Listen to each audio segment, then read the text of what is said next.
சேலம் மாநகராட்சிக்குட்பட்ட பழைய சூரமங்கலம் பெரியார் நகர் பகுதியில் கடந்த 15 நாட்களாக குடிநீர் விநியோகிக்கப்படாததை கண்டித்து அப்பகுதியை சேர்ந்த பெண்கள் மற்றும் திருநங்கைகள் காலி குடங்களுடன் சாலை மறியலில் ஈடுபட்டனர்.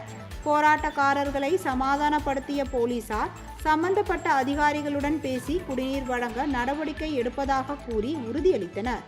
இதனை ஏற்று பெண்கள் கலைந்து சென்றனர். இந்த மறியல் போராட்டத்தால் அரை மணி நேரத்திற்கு மேலாக அப்பகுதியில் போக்குவரத்து பாதிக்கப்பட்டது.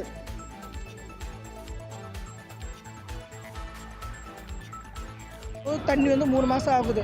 குடிநீருக்கு ரொம்ப நாங்கள் பஞ்சகாலமாக இருக்குது. 30 பைப்பு இருக்குது. அதில் ஒரு 3-4 பைப்பில் தான் தண்ணி வருது. ஒரு வீட்டுக்கு 2 குடம் 3 குடம் தான் வருது. ஒரு குடம் தண்ணிக்கு இங்கேருந்து உழவு சந்தைக்கு போய் தூக்கிட்டு வர வயசானவங்களாம் என்ன பண்ணுவாங்க? இதுக்கு ஒரு நியாயமே இல்லைங்களா? நீங்களே சொல்லுங்கள் பார்க்கலாம். ஒரு சொட்டு தண்ணி கூட பஞ்சமாகனா அப்போ நாங்கள் என்ன பண்ண முடியும்? டிச்சு தண்ணி தான் நாங்கள் மண்டு குடிக்கட்டுமா?